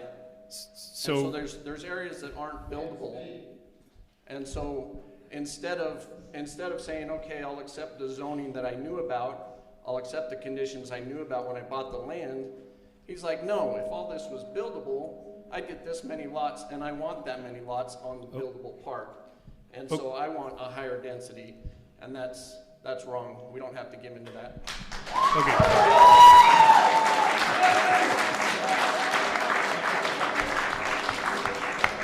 So one of the things, to be consistent and fair to all candidates, we've got rules that we set forth. And so we've got those rules. We need to follow those rules. So I know some of you guys want to hear his answer, and we want to hear his answer. So there'll be time for you to talk to them afterwards if you want to follow up. And there's also closing comment time that you'll be able to do this. Emails, contact, but we need to be fair and consistent to all of our residents and all of our candidates. So. Okay, next question. We probably only have time for a couple. I've got a huge basket of questions, by the way, so if you want to grab some of these when you're done and just go ask them or ask your own questions. There are a lot of questions. We're not going to get through them all. I can't remember which. Did I ask this one? What aspect of local government is most important to you? Did we ask you that question yet? I got lost in all your great answers. Okay, the next question is, what aspect of working with local government is most important to you? What aspect of working with, or what aspect of? I'm going to say you can take creative license here, but it says what aspect of working with local government. Yeah. But I think you could probably expand that out to say what aspect of working within local government do you like the best? First of all, I support any funding that changes this flashing light up here, because that is super annoying. It's like over there and it keeps strobing every now and then. So what aspect of local government? For me, looking at Elk Ridge and my experience living in Elk Ridge the last 6.5 years, I believe our most important part of local government in Elk Ridge right now is communication.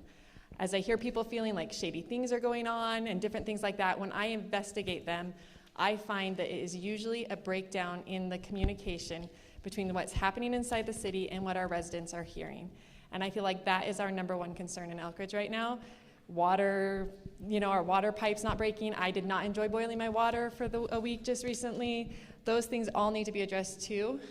But I believe communication would greatly increase the unity in our community so that we can work together to solve the other problems.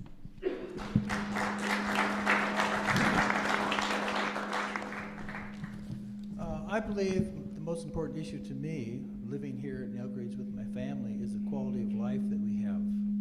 I really believe we need to support our master plan for zoning, control the growth that we have, retain the hillsides that we have, open up the trails to access the upper mountain if we can do that in a responsible way, make this an enjoyable, safe place to live. We can call this place home. Thank you.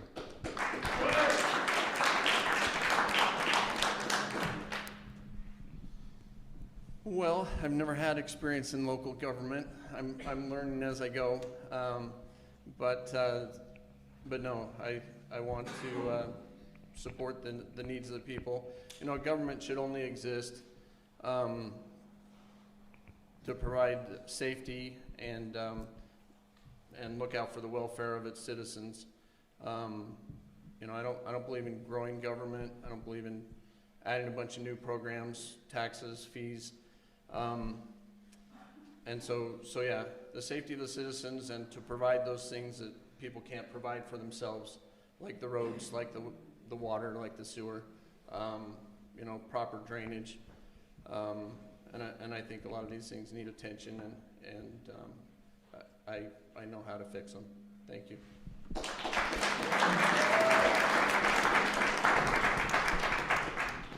The most important aspect of local government and county government and state government and federal government to me is representation. What do we, the people, want? And, you know, for me, I've had an absolute blast going out knocking on doors and finding out what you want. What are your concerns? And that's what I plan to do. Again, I don't come into this with an agenda at all. I come in as a concerned citizen who didn't feel like he had much of a voice out in Lehigh and watched what happened out there and think, this is different down here. I do not want anything even remotely close to what happened out there to happen here. Apples and oranges somewhat because, you know, the size of Lehigh, of the commercial area in Lehigh, you know, we're, again, bedroom community. But yeah, for me, it's all about representation. It's about, again, those town halls, talking to you, having you have a voice to tell me what is important to you, what is critical to you. And if it is something that's in conflict with a code or a statute or an ordinance, being able to explain that to you and coming to a compromise or at least an understanding. As Tanya mentions, you know, it's all back to communication. And if communication is good, most everything else is. Yeah, there's always going to be issues that can't be resolved just through communication because conflicting interests. But that goes a long ways towards at least saying, you know what, we can agree to disagree and we can move forward together as a community.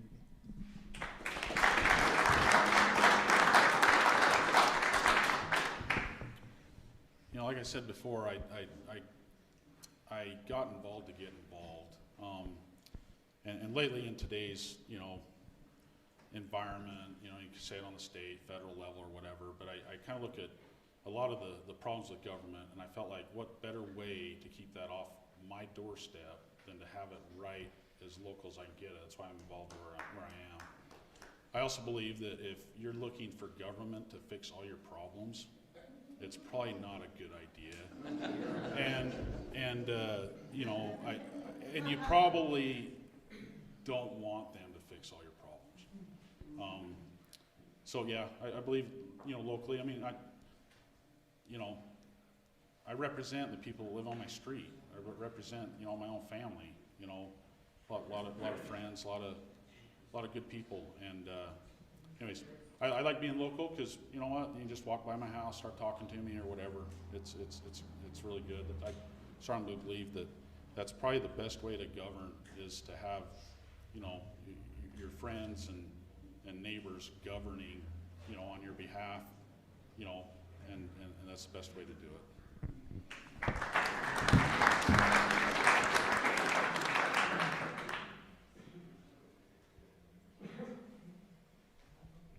We're going faster than Doug.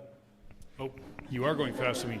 I got so many questions here. I'm trying to figure out what we're going through. All right, this one is for the mayoral candidates, and the question is, and this might be an awareness factor for residents as well. I don't know that a lot of residents understand this, but not all residents. So the mayor does not have a vote. How do you intend to keep all the campaign promises that involve finances, so for example, trails, lower property taxes, et cetera, without a vote?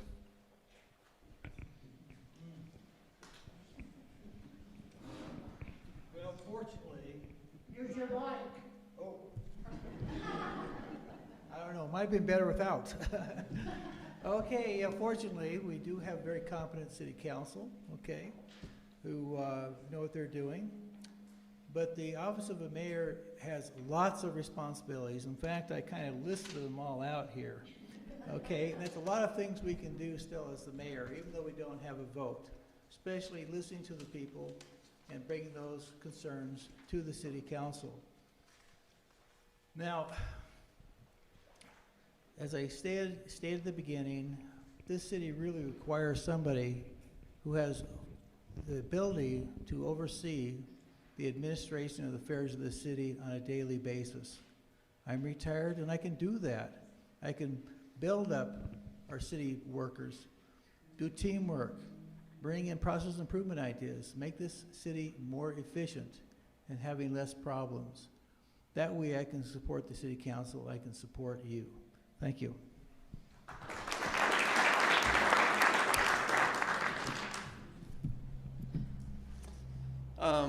Yeah, I can't control the city council.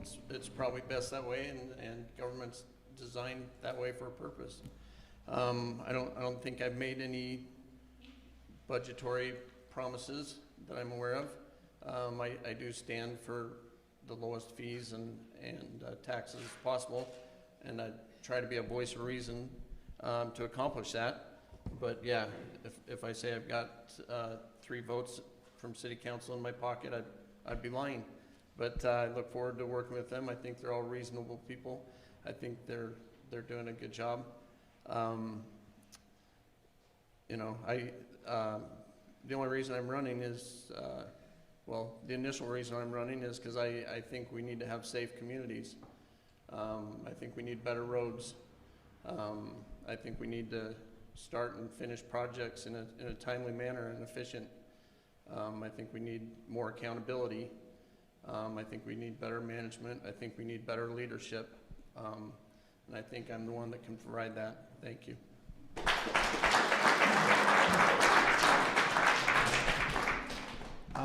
The best way for me to be able to keep my campaign promises when I don't have a vote is don't promise anything I can't keep. And if you look at my platform and my plan, which is on my website tonight, and I'll have some handouts back there if you're interested, I haven't promised anything that as the mayor I wouldn't be able to follow through with and fulfill 100%, okay? I do have a good working relationship with the council. They're wonderful people who give a ton of their time and their talents and again their resources. I know of specific instances where they have paid to have things done that they didn't need to. So my working relationship with them, yes, I would probably have some influence. In fact, I would dare say yes, absolutely, I would have influence. And that's what you look for in a mayor, is somebody who is reasonable, level-headed, isn't making pie-in-the-sky promises that he can't keep, or trying to get the city council to do things that would be deemed special interest, but working together for the greater good of the community. And that's what it's all about, is the greater good. That's what representative government is all about. What do the constituents want? What do you want? And so, yeah, keeping the promises I make by not making promises I can't keep.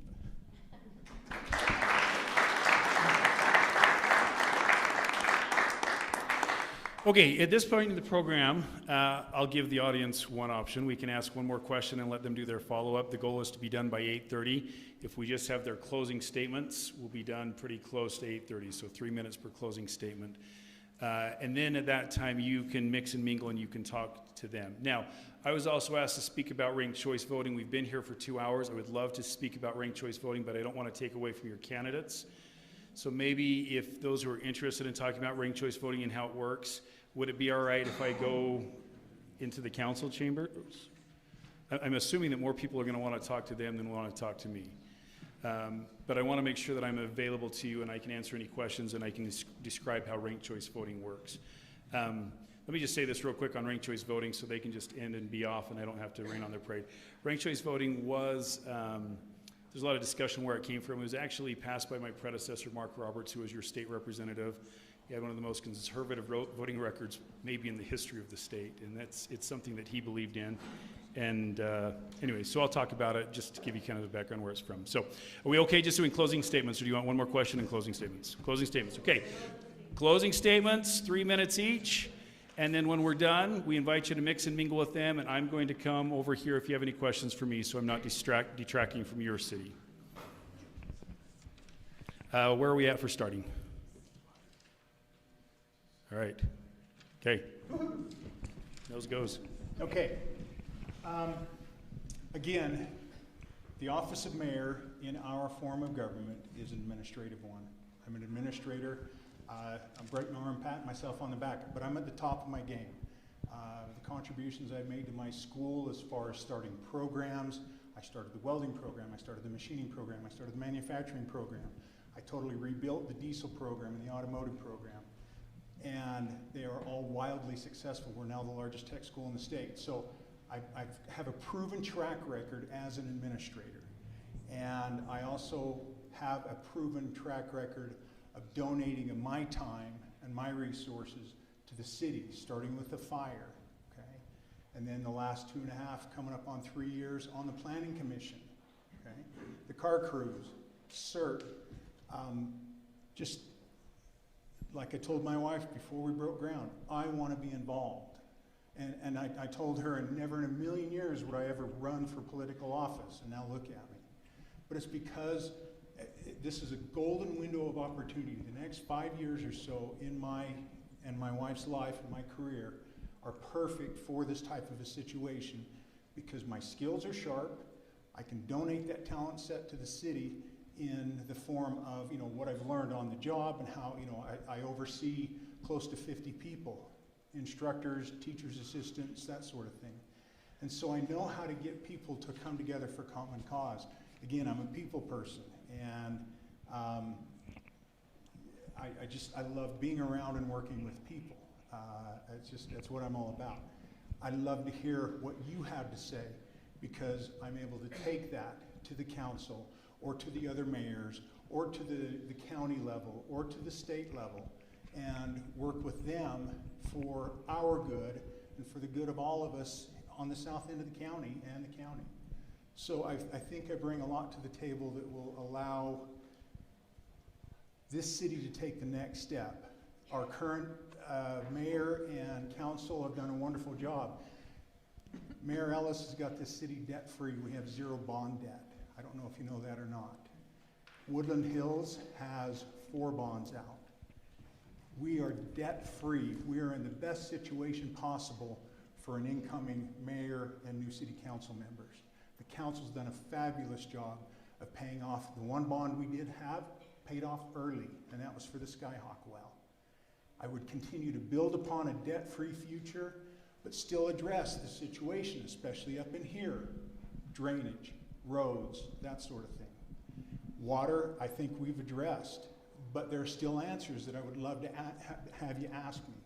So I really believe that with what I have to offer, I am the best candidate. Thank you.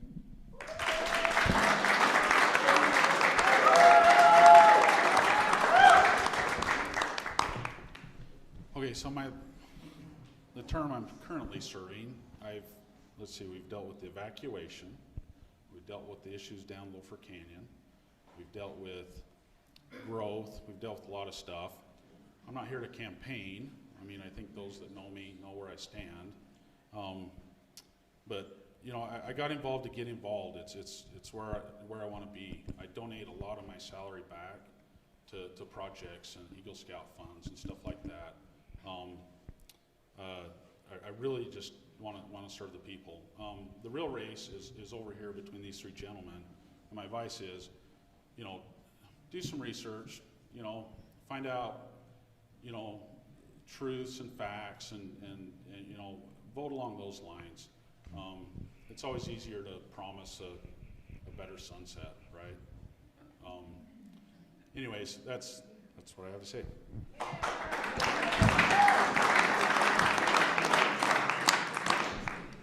So I've been asked by several people why they should vote for me, and when you look at the ballot, you can see there's only Jared and I running. And so pretty much the -- 1 reason is that I showed up and said I was willing to do this. but yeah, thank you. But I'm not doing this because I'm a mom and all my kids went to school this year and I'm sitting home with nothing to do. Those that know me are laughing. I have had some kind of service activity every day this week that I've had to be at to help put on or help with. My parents moved into the care center in Elk Ridge this year, so I took on doing all of the gardens and gardening with them, putting in the vegetable gardens and the plants. I'm not just bored, and so I thought I'd throw my hat in the ring. I felt that there were things in this city that I could help with, and I was willing to get thicker skin and figure out how I could get in there and help. I know that there's a lot of conflict in our city. I grew up with 8 kids in our house. Conflict resolution is like a survival skill. I've got that. And so I know that I can help do this. We have great mayor candidates, and like Jared said, this is where the real race is. I have not publicly endorsed anyone because I don't want to have any awkward time when we hit the ground running. I want to be able to work with whoever wins. And so that's why I'm running, and why I would like you to check my box and Jared's box is because I'm here and I'm willing to put the work in and the research and do it. So thank you.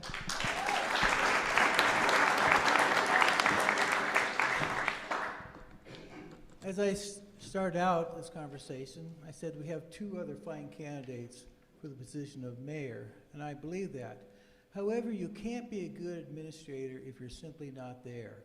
I'm retired, I'm very qualified, and I can spend on a daily basis time with our public works and our staff here to make the city a better place. To be the mayor also takes qualifications, and there's 4 very important ones: representation, financial expertise, accountability, and to be a good listener. Let me give you some examples here of how I feel I'm qualified. As a representative of our city, I have spent many years working with politicians, industries, etc., in bringing in benefits to our constituents. In Saudi Arabia, I created an executive leadership development center with an advisory board that was made up of the top government officials of Saudi Arabia, the top industrial leaders of the nation. It had the senior vice president of General Electric on that board, as well as the dean of the University of Michigan Business School. That center has trained over 500 upper and middle managers in the last 5 years.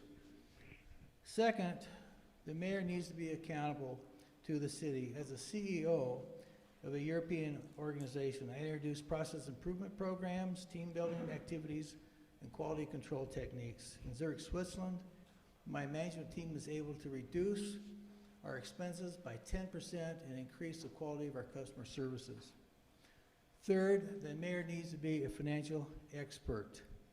The mayor is responsible for purchasing, budgeting, and other financial affairs of the city. As a former CPA and chief financial officer of a multinational corporation, I prepared budgets, procured assets through bids, and managed financial relations with banks and other institutions. Fourth and finally, the mayor needs to be a good listener. As a certified facilitator and lecturer for Stephen Covey's 7 Habits of Highly Effective People, I learned how to create win-win solutions, to listen, to seek to understand before being understood, and how to synergize with third parties to create creative solutions. The programs I introduced there in Saudi Arabia in the 7 Habits program has been going on now for 20 years in the Saudi Electricity Company and in Aramco. Again, I believe I'm experienced and qualified to be a good mayor for this city, and I have the time to do it properly. Thank you.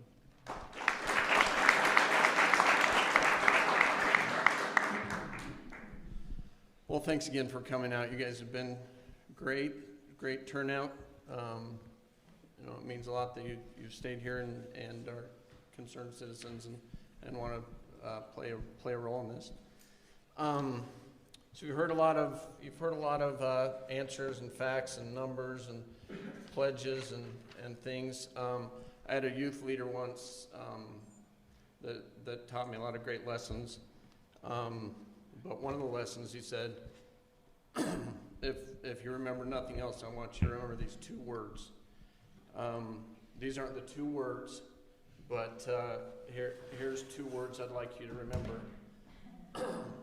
Everybody read that? So, respectful and responsive. My name's Rob, so we've done a little association here. So if you remember nothing else, this is what I stand for.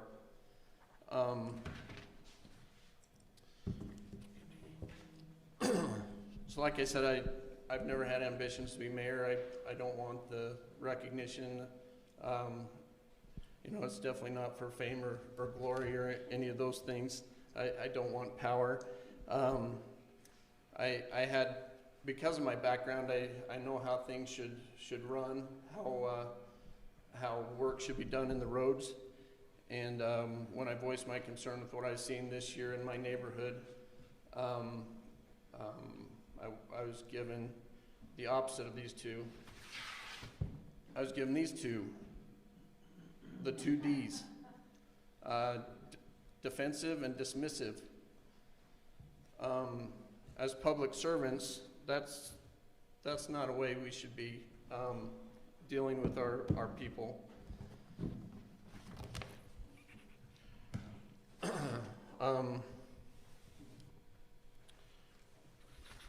So every employee and elected official is a public servant, and as such should always show respect to the people and be responsive to their concerns and questions.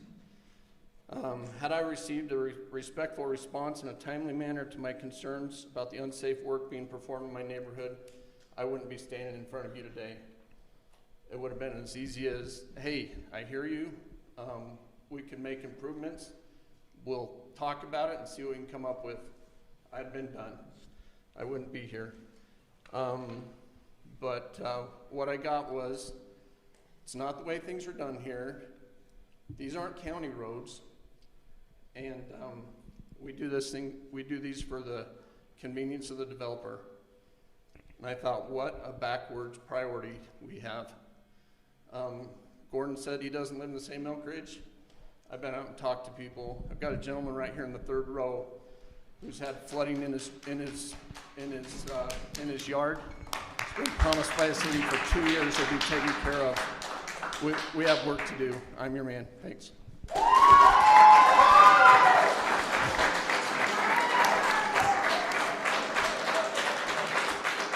Okay, just one real quick thing before we wrap up. I'm going to tell you it takes a lot of courage to throw your hat in the ring, whether you agree or disagree with a candidate. This is a hard job, and to put yourself out in front of your peers and your neighbors, it's a really tough thing. And so let's give them one more round of applause.